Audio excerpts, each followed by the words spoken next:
ಸೊಪ್ಪಿನ ಉದ್ಕ ಮಾಡೋದಕ್ಕೆ ಇಲ್ಲ ನೀರನ್ನು ನಾನು ಕುದಿಯೋದಕ್ಕೆ ಇಟ್ಕೊಂಡಿದ್ದೀನಿ. ನೀರು ಕುದ್ದಿದ ನಂತರ ಇದಕ್ಕೆ ನಾವು ತೊಳೆದಿಟ್ಕೊಂಡಿರುವಂತಹ ಬೇಳೆನ ಹಾಕೋಬೇಕು. 1 ಕಪ್ಪಷ್ಟು ಬೇಳೆನ ನಾನು ಇಲ್ಲಿ ತೊಗೊಂಡಿದ್ದೀನಿ. 3 ಕಟ್ಟಷ್ಟು ಸೊಪ್ಪಿಗೆ 1 ಕಪ್ಪಷ್ಟು ಬೇಳೆ ಸಾಕಾಗುತ್ತೆ. ಹಾಗೆಯೇ ಇದಕ್ಕೆ 1 ಸ್ಪೂನಷ್ಟು ಎಣ್ಣೆನ ಹಾಕಿ ಕುದಿಯೋದಕ್ಕೆ ಇಟ್ಕೊಳ್ಳೋಣ. ಬೇಳೆ ಬೆಂದಿದ ನಂತರ ಇದಕ್ಕೆ ನಾವು ತೊಳೆದಿಟ್ಕೊಂಡಿರುವಂಥ ಸೊಪ್ಪನ್ನು ಹೆಚ್ಚಿಬಿಟ್ಟು ಹಾಕ್ಕೊಳ್ಳೋಣ. ಇದು ಚೆನ್ನಾಗಿ ಬೆಂದಿದ ನಂತರ ಇದನ್ನು ಸೋಸ್ಕೊಳ್ತಾ ಇದ್ದೀನಿ.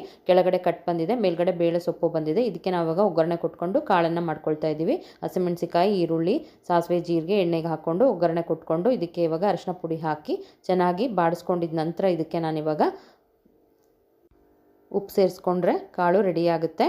ನಂತರ ಇಲ್ಲಿ ಉದ್ಕ ಮಾಡೋದಕ್ಕೆ ಹುರಿದಿರುವಂಥ ಹಸಿಮೆಣಸಿಕಾಯಿ, ಜೀರಿಗೆ, ಬೆಳ್ಳುಳ್ಳಿ, ಕೊತ್ತಂಬರಿನ ಹಾಕಿ ಮಿಕ್ಸಿ ಮಾಡಿ ಅದಕ್ಕೆ ಇವಾಗ ಸ್ವಲ್ಪ ಕಾಳನ್ನು ಕೂಡ ನಾವು ಆ್ಯಡ್ ಮಾಡಿ ಮಿಕ್ಸಿ ಮಾಡ್ಕೊಳ್ಬೇಕಾಗುತ್ತೆ. ಈ ಮಸಾಲೆನ ನಾವು ಏನು ಕಟ್ಟೆತ್ತಿಟ್ಕೊಂಡಿದ್ದೀವಿ ಅದಕ್ಕೆ ಆ್ಯಡ್ ಮಾಡಿ ಚೆನ್ನಾಗಿ ಮಿಕ್ಸ್ ಮಾಡಿ ಅದಕ್ಕೆ ಉಪ್ಪು ಮತ್ತು ಹುಣಸೆಹಣ್ಣಿನ ರಸವನ್ನು ಸೇರಿಸ್ಕೊಂಡ್ರೆ ಉದ್ಕ ರೆಡಿಯಾಗುತ್ತೆ. ರುಚಿಯಾಗಿ ಉದ್ಕ ಮುದ್ದೆ ಸೂಪರ್ ಆಗಿರುತ್ತೆ ಸ್ನೇಹಿತರೆ.